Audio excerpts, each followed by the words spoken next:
Welcome to Rip It Up, the Renovations Podcast. This is the second of 2 episodes that we have recorded with the SEAI's Housewarming podcast. In this episode, we talk to Steven Farrell of the SEAI about the new traditional homes pilot scheme that is becoming available. This is for you if you are doing up a period home and have maybe found it difficult to navigate the currently available grants because of things like conservation restrictions on your home.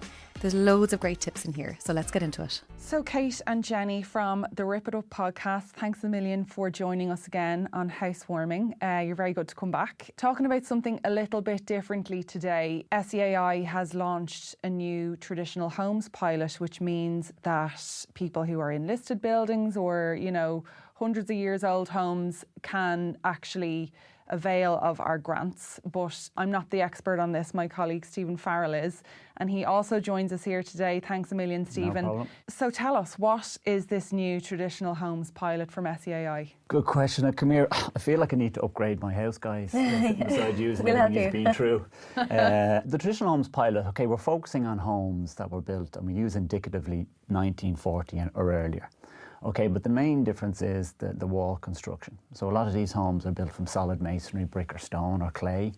And they may have single glazed windows, kind of timber frames, slate tile roofs and so on. But they need to be treated differently. In terms of the older construction, such as the one described, they manage moisture, different to modern forms of construction. So years ago, the walls were built thicker. So when it rains, the moisture seeped into the wall and it evaporated over time. So that whole wetting and drying cycle passed through. Whereas modern forms of construction that came into play post 1940, your cavity wall construction, your hollow block wall construction or your timber frame construction, they were designed to keep moisture out. So it acts differently. So what we've done is we've developed a pilot program that was launched in October last year that allows the necessary flexibility for treating these homes. So they need to be insulated and apply a different strategy. A lot of experts in the market say do as little as possible, but just what's needed. So you're taking a different approach. You don't super insulate these walls. You kind of take a lighter approach and do a different retrofit strategy in terms of air tightness, a proper good ventilation system, and then maintenance, because a drier wall is a warmer wall. And a lot of people forget that. So in terms of repairing your gutters and so forth. So we're trying to get people to focus on that in terms of traditional homes pilot. It's delivered through our panel of one-stop shops, who are expert panels who would bring a homeowner through a whole retrofit process. But what's different in the traditional homes pilot is we ask the homeowner in the one-stop shop to engage accredited architect, engineer or building surveyor to bring that element of building conservation expertise and moisture management expertise into the whole retrofit process. And another key part of the traditional homes pilot, which is so important, is we don't ask people to chase really good BR values of A, B or C. We say what's appropriate for the home is what's needed. And we don't have energy improvement targets. So it's kind of taking that sensitive approach. And I suppose as a pilot as well, we're just trying to inform the market, prime the market, engage with the experts, train up and listen to the frustrations from the installers on the ground, just develop the market in the area, because there's 300,000 of these homes that were built pre-1940 that need to be addressed from an energy efficiency perspective, but done in a nice, sensitive way, respecting the heritage culture and so forth of the building. Okay, brilliant. Thanks a million, Stephen. And Kate and Jenny, you're both in very old homes, but Jenny, yours wasn't listed, so this doesn't apply to you. But Kate, yours is listed, so this traditional homes pilot would have been music to your ears, but you kind of missed the boat. I missed the boat. I remember just seeing the ads for it just as we had kind of planning gone in maybe, or we were kind of waiting for our planning permission to come through. So we just missed it, but we did renovate. I said in the last episode that we renovated a Victorian home and got it up to a B2, but it's not an easy process. And we got a lot of conflicting information and a lot of very expensive quotes. Yeah. So this would have been absolute music to my ears. It's a very good point, Kate, because what we found is as we were developing the programme, the market just needs to be kind of made aware of the different sensitivities that need to be taken into account when you're dealing with these types of homes built in this era. And that's why I suppose a key part of the pilot is that we're engaging these accredited architects and engineers who have that knowledge in building conservation and moisture management and so forth, so they can ease people's concerns. So they know they're making a big investment. They want to know what they're installing is compatible and will stand the test of time. There are some, I won't say all, but there were some quotes and I suppose work proposals we got to say that we could just use normal insulation and just, you know, put in new windows and just insulate the floor. Like, what would happen in an old house like mine if you did stuff like that? If you did stuff like that, and do you know what? That's that awareness piece. What happens is in a lot of those homes, as I was saying from the start, these are solid wall construction types. And say if it's an exposed, say if it's brickwork that's not rendered, you've driving rain, and that moisture and capillary action moves the moisture inwards. And the fear is that you'll get a build-up of the relative humidity between the new insulation you install, so it could be EPS or PIR on the wall and solid masonry. And you could have damp or mold growth in those zones, and it can come through to the surface of the wall. So these manifest over time. And it's for people to understand the importance of, I suppose, looking at the retrofit strategy, get the necessary experts involved. There's great analysis out there that you can do from the outset, WUFI analysis, WUFI Pro, that can actually simulate your wall and kind of put up a design with data backing up a safe solution. So what we're trying to avoid is trapping moisture within the wall and the negative effects from that, such as condensation, relative humidity, and then mold growth, which is issues down the line. And Stephen, we were out in Clough-Jordan in Tipperary to one of your traditional home pilots with Clifford Guest, and he was in this amazing old farmhouse. It's hundreds of years old. It's been in his family for 6 generations. So he was a great example. I mean, we saw the house. It's absolutely fabulous. We were in the bedroom and he said, some of my family members were born here. Some of my family members died here. He's now sleeping in that room. But it's old stonework. And he actually lifted up the plaster that they're using, lime plaster. And, you know, it does feel different in your hand. But Kate, you're in a listed home in Dublin.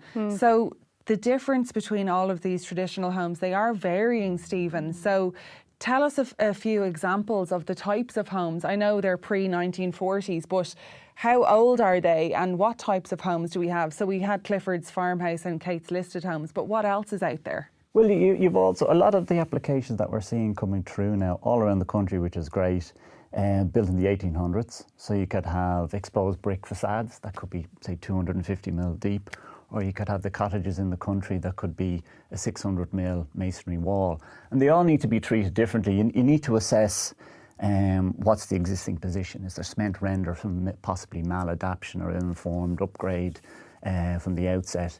Has I suppose the necessary work done to preserve the situation or not of the house, in terms of what does the homeowner want to do in terms of their budget, and kind of are they ill-informed in terms of we want to get to an A-rated and a B-rated home. So there's a variety of homes out there, and I suppose what we're looking to do is test the market and see what's coming in at us, and then getting a sense of, well, how much is this natural material? How much is the consultation piece? So we're trying to build up that knowledge to be able to, I suppose, be able to address the 300,000 homes that fit that bracket between now and the end of the decade and beyond. So you're getting a wide variety of homes, from solid brick to solid masonry to clay structures, and some of them are protected, some of them are proposed protected, architectural conservation areas as well. So we're getting all that information and the constraints from the market, and we're hoping to design a solution that we'll be able to grant aid the vast majority of these going forward. And Jenny, your home is hundreds of years old, but it wasn't listed, but you were still trying to do a home energy upgrade while, being respectful to the age of the home. So what types of materials did you use, and how did you stay within the traditions of the home and what it was built for? Yeah, good question. So the house was built in the 1890s originally and was absolutely Baltic when I got in. There's no insulation whatsoever. So obviously I wanted to go for comfort, I want to go for warmth. I also really wanted to get my bills down because there's nothing like insulating a house well to get your bills down to almost zero. So it's really, really important to look at it. I didn't have the same issues with material types as some of the older houses did. I didn't need to worry about lime plaster. I didn't need to worry so much about breathability. So I was able to use just the more traditional, or just the more modern, insulating materials. Just Kingspan, throughout was fine. So there wasn't really any concerns there. There wasn't anything I need to think about. I did have somebody in the last couple of years do up a house who wanted to remain really sympathetic to the environment as much as possible, and they used hemp insulation for many reasons, which worked out so well because it's obviously a very sustainable material. It's a really, really good bio option for people. But it's also super breathable, and it's really, really suitable for old homes as well. So it was lovely to see that in a very old home from a conservation perspective and materials perspective. And you have obviously hundreds of followers, thousands of followers on your Rip It Up podcast Instagram page. And you said that the traditional homes pilot was something that everybody was asking you about. So you got them to send in some questions. Yeah. Did you get loads? Yeah, we got loads. Brilliant. And believe it or not, there are a lot of the questions I would have asked myself, to be honest, because these are things like that I wanted to know. Yeah. And I would want to know if I was applying for this grant now or the retrofit now. So one of the main things was what's the process, I guess? So I bought an old home, protected or not protected, but I know it's an old home, hundreds of years old or whatever. So where do I start? Yeah, it's a great question, and sometimes that can stump people, and Yeah. they end up being distracted and go spend the money elsewhere. On our website, you just go into our website and type in Traditional Homes Pilot, and there's a great introductory page there. It'll say important facts like you don't have to hit a B2, so we have that flexibility, and also it'll show you the list of one-stop shops that are partaking in the pilot, in the Traditional Homes Pilot. So what you do is you see the list of one-stop shops, you click into the contact details, you make contact with the one-stop shop. They'll have a quick call and they'll help you link up with a conservation architect or an engineer and so forth. And then you start the process from there. They'll complete a home energy assessment, but they'll also work with the architect to do a kind of a building condition survey. So you get a sense of where the house is at, the preparatory work you need to do, and more importantly, you get a sense of the materials and the costs associated with it. So that's probably the first port of call. Get onto the website, go into the SEAI Traditional Homes Pilot page. You'll see the list of one-stop shop providers. Call around, call 2 or 3 of them, get a sense of what they do, how open to the project they are, and go from there. And is that contact from the one-stop shop, are they with you throughout the process, all the way through to the end of the build? Till the end of the build. Are they? That's brilliant. Yeah, so what the one-stop shop does is, in its simplest form, the one-stop shop was developed to try and help to remove the barriers to retrofit. So they're retrofit experts. They'll provide information for you to make a decision. They complete all the necessary paperwork, which stump a lot of people because if there's a bit of paperwork there, they're experts at doing this. Plus as well, they deduct the grant up front, which is very important. So you could have a traditional upgrade. It could come to 70k. That was actually my next question. That was Yeah. It's an important scenario. Like affordability is huge. It's huge because I know a lot, like across a lot of things, not just SEAI grants, but across a lot of things. Some of the things I was looking into recently. If all things work out really well, if you've loads of money that you can invest up front, because then you get it back. But not everyone has that. So to remove that barrier, that makes it a lot more accessible. Huge, That's really huge. helpful. And it was something that came back. Like people want to do the right thing and invest in, I suppose, the comfort of their home, the energy savings, the environmental benefits, improving their asset value, all those key parts of what people want to do. But that overall cost can be a stumbling block. Now, we know the balance, it can be a lot, but if you have a 70k cost from a retrofitter and you get 25k of that deducted up front, yeah, that's huge. it's a huge help in terms of the proposition you're going to the financial institution or whoever to try and get that money together to do that. And another key aspect is a lot of homeowners worry about, am I going to get the grant in the end? When does the grant come through? Because that's deducted off up front, it puts the responsibility back on the experts to do it right and get the grant paid to them as opposed to yourselves.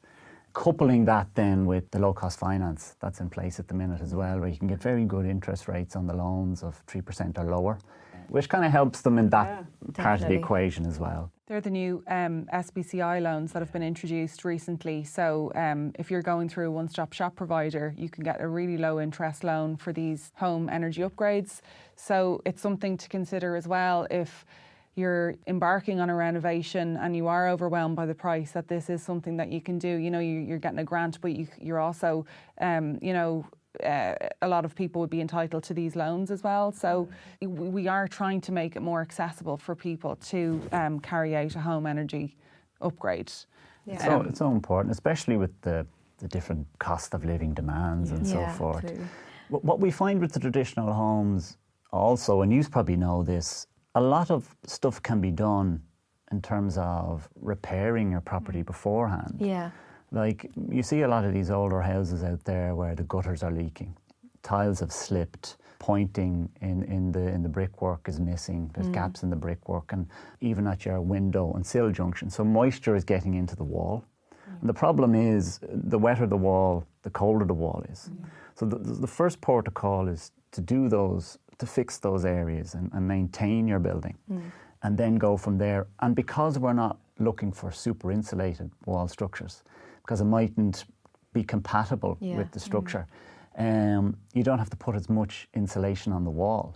Like, for example, a dry wall could be 25%, reduce the heat loss by 25%, which is noteworthy. And then if you install, say, 50 mil of, say, calcium silicate, you could reduce it further. So you've done a lot there without kind of major volumes of insulation, and you're doing the basics in terms of making sure that the wall is dry and it remains dry, and as much as we can do. Yeah. So I had a question actually come in on that one around, somebody was told, this was one of those big ancient houses down the country near where I'm from in East Clare, and really, really thick wall, at least 600 mils, if not more, old stone walls. And they were given the advice that the house or the walls needed to be dried out before anything could really be done. Is that realistic advice? And if so, how does somebody go about doing that? And I hope the answer is dehumidifier, because the answer to everything in my life is dehumidifier. Yeah, possibly dehumidifier or time. I mean, they were given the advice to kind of pump the heating, you know, for a while, which I don't know if it is the right thing. doesn't seem natural. And how long are we looking at there, you know? It probably, like the real world, you need to get the work done, you want to get the work done, and at the end of the day, you want to get the excess moisture out from leaks and the building not performing. But as well, I suppose it depends on the retrofit strategy, because you're going to be putting vapor open, capillary active insulations on the wall, which will work. Okay, if there's a bit of residual moisture, it'll come out as well. So it's kind of getting the balance right. But that's where the key part is get the conservation expert in. But I'd be going down the dehumidifier route as well. And so forth, because the drying will happen naturally with the environment and the pressure difference between the outside and the inside. But the main thing that I would always see is make sure there's not excess moisture coming in after the upgrade. In terms of not having that maintenance, continued maintenance. Because if you look at the moisture wetting mechanisms, and I don't want to go too far into it, but driving rain is huge. I'd see it like a beach ball. Vapor, so moisture, vapor that moves in the air is like a football in terms of volume. And then the vapor diffusion, so in terms of gas in the air, that's like a tennis ball. So the big area is trying to stop water, rainwater getting into the structure, because it basically reduces the thermal conductivity. So you're getting increased heat loss. So if you can keep that wall dry, have insulation solutions on the wall that will promote the permeability and capillarity of the system, you're in a good place from the outset. Brilliant. I think the first port to call in any old house is a dehumidifier. Yeah. I think everyone's It's just the nature of time. Like, leaks happen, gutters slip, slates slip, and it's left deteriorate, and moisture just gets into the structure. And the key thing is to recognise that and put a plan in place to, I suppose, mitigate it. And make sure it doesn't happen again after the retrofit works happen. It's interesting that you said, you know, don't do the quick fixes, because my first house in Dublin was derelict. So they had done nothing to it, right? So everything was almost original, which is Which is good. Which is what you want, Yeah, right? yeah, in an yeah. old house. Now the other side of it, the house we're in now, we bought, a family had been there for 50 years. They had done a lot of DIY. They had done a lot of upgrades. They had ripped up floorboards. They had chased walls. There was actually a power cable going diagonally across one wall we found one day that was drilled into for wardrobes. So like there was a lot of DIY work done, but part of that DIY work was where they slapped gypsum plaster where they should have been lime. And what happens, or vinyl wallpaper and put it over it. And it's a layer of insulation and the walls look fine, and a couple of years later you pull off that wallpaper and the walls crumble. There's crumble and there's mould behind it, Yeah. and all the issues with that in terms of respiratory and kind of, these kind of concerning health issues. And your wall falling down. Your wall falling down and the fabric deterioration. So the first protocol is to get that gypsum plaster off the wall because it traps moisture, and you're letting the wall breathe after that. But the problem is maladaptation and having the awareness, and a lot of homeowners as well they just want to make their house warmer and healthier and cozier and get those added benefits. But when an expert comes out and says, oh, I'm not just going to make your house warmer, I'm going to have to do remedial works that you haven't envisaged or costed, it can put them off even more. So it's trying to get them to understand the importance of stepping back, taking off whatever is needed to get the baseline right, and then going from there. So your followers are super interested in this scheme, and a lot of them are considering buying traditional homes or in traditional homes. So what types of questions are they asking you? Well, I think one of the main things I got was, what's the difference between insulating or improving an old home versus a newer modern construction home? What I would say is you do as little as possible, but as much as you need to do. And so forth. And it's important that you understand an element of building conservation, moisture management. So you're not insulating the homes as much as you would, say, in a 1980s home. It could be just a vapor open insulation to U value maybe of 0.5 or 0.6. I had a question. What are the common reasons for grants not being awarded? I suppose that listener was kind of thinking they don't want to go through the process and find that they were supposed to do this or they didn't have that or whatever. So what are the main kind of pitfalls for people to look out for? And thankfully there's not that many, because with the one-stop shop and the way it works is the grant is deducted up front, so the homeowner has felt the benefit and then they go through the work. But the main thing is you don't start works before a grant offer is awarded. You don't buy or install the material, and then it's signed off by the one-stop shop and the architect at the end of the project. Once they're in place and our certain specifications are met, say for example if a heat pump is installed, that it meets the minimum requirements in terms of our specification. So if those aren't hit, there will be questions of over grant payment. But they can all be ironed out and confirmed up front. So the risk is very minimal. And you mentioned heat pump. What's the suitability for old homes and heat pumps? Quite good. Really? On the basis that it's fully designed, it's sized correctly. There's a proper heat analysis done in terms of the space it's going to heat. It's commissioned, it's installed and commissioned, and the homeowner understands how it works. Okay. What we find a lot of is people focus a lot on the heat loss through the wall, and they install heat pumps, and I don't know, we want the same attention brought in the installation standards, the design, installation, commissioning, and the handover side of it. But a heat pump will perform based on the size it's designed and spec'd for within the volume of air. It needs to hit at high efficiencies. The problem is if it's not installed correctly and operating optimally, those efficiencies drop. So a lot is to do with the installation and the commissioning. Okay. And you mentioned one-stop shop. Do you have to go one-stop shop for everything, or is there any particular grants that are like most impactful, most valuable that people should kind of consider first? For the traditional homes pilot, where you're looking for grant support on traditional homes from a whole house perspective, a whole house design which we promote, it's via the one-stop shops. That's the way we've taken it, and what we've done is we've made sure people are linking up with designers and practitioners to get the best advice in terms of the building conservation and the moisture management side of things as well, which is really important. For this grant, does somebody have to do it all in one go, one big renovation, or could they piecemeal it over a few years? The one-stop shop is kind of a whole house design. So it's designed all in one go. So you're looking at the strategy as a whole, and you're taking it from there. So it's very much a whole house design. So it kind of doesn't work. I don't think that chimes even well with retrofitting a traditional home, doing it measure by measure, because if you insulate the walls, there's extra heat generated within the house. You need a proper ventilation system to kind of reduce the risk of the extra risk of, say, relative humidity built up or moisture in the air. So we always kind of promote a whole house design, which can mean multiple measures. And Stephen, we have a housing crisis at the moment, and you can't get more sustainable than doing up what you already have. Yeah. So this is where the traditional homes pilot comes in. So, you know, we are restoring hundreds of years old homes that do exist already. It's great. How does this pilot become a permanent programme?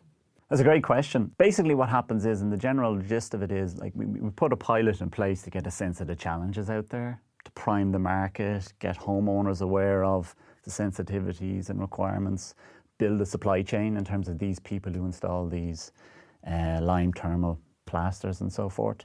What we do is we take the learnings, say from the first 100 homes that come through the process, and we develop a mainstream program. Like there has to be a mainstream program there. There's 275,000 of these homes there. So it's the learnings we get back from the pilot that will help us inform how we're going to go forward in terms of addressing that key cohort. And do you think this will encourage people to buy traditional homes, whereas before they might be put off? And what is your advice for someone who is trying to get on the property ladder or, you know, moving home? What's your advice for them if maybe a traditional home is in the mix there? That's a great question. And do you know what? You see more and more people like saying, do you know what? I can buy that existing property there. There's a vacant homes refurbishment grant. There's the SEAI grant. If they're informed, there's excellent supports there. But what I would say is prior to purchasing, I'd engage an architect, engineer or surveyor who are expert in the area to give you a sense of what you're getting into in terms of the repair work, what it's going to cost to bring it up to a good, comfortable level in terms of comfort and so on. So that's probably key to get your head around that. So you're putting all that whole equation together, recognising the grants that are available to help you bring that derelict property back to life. So getting good advice from the outset is pretty much key, I would feel. And Jenny, do you think, obviously you're in touch with a lot of homeowners, a lot of people on the house hunt, are people open to buying traditional homes? I think people will be screaming for the rooftops for this grant. I really do. Because I think the grants available are amazing. I think if I was to pick a top question I get asked, aside from how do I get more storage into my house, it's probably grants and how do I navigate the grants. And I think it does really address all the pitfalls that people come up against, which is, you know, I can't work around a conservation lien on my house, or I can't hit the B2 or whatever it might be, or I can't avail of XYZ because the building materials or ABC, whatever it might be. So yeah, I think it's going to be absolutely devoured. There's a great connect there because the Department of Housing have a conservation advice grant support programme in place that you get 67% of the grant amount. I think it's 5k for that conservation advice. So you can get a good report and then you can put it against the SEAI Traditional Homes Pilot. So you have your advice support and then you have your installation support as well. So it's there. So in terms of if people are interested, I would encourage them to go to our website, look at the one-stop shops that are partaking in it. Or if you want to get in touch with us directly, it's one-stop-shop@SEAI.ie. And we're dealing a lot of these homeowners one-to-one as well. That's the beauty about having a kind of a relatively small number. We get to know the design professionals and a lot of the homeowners as well. It's all positive. It's just to get a bit more momentum underneath it. Yeah, because it's heartbreaking to see empty houses around the country. Do you know, it's just so frustrating the situation to see what can be done. And especially with Clifford, who is part of this pilot programme, and it means so much to him and his family. I know it's great for people who are house hunting to be able to buy a traditional home and avail of these grants. But for someone like Clifford, where this house has been in his family for hundreds of years, 6 generations were brought up there, for him to be able to bring it up to spec, to be able to live there himself means so much to him. There's so much emotional attachment for him that it's absolutely fantastic to see. And we're very excited about this pilot programme, which will hopefully become permanent very soon, Stephen. So Steven Farrell from SEAI, thank you very much for joining us on Housewarming, and Kate and Jenny from the Rip It Up podcast. Thanks a million. For regular Rip It Up listeners, we will be back next week with our listener questions mini episode. So if you have a burning question for us, send us a voice note or a message on Instagram at ripitup_podcast_official, or email us ripitupearlybird@gmail.com.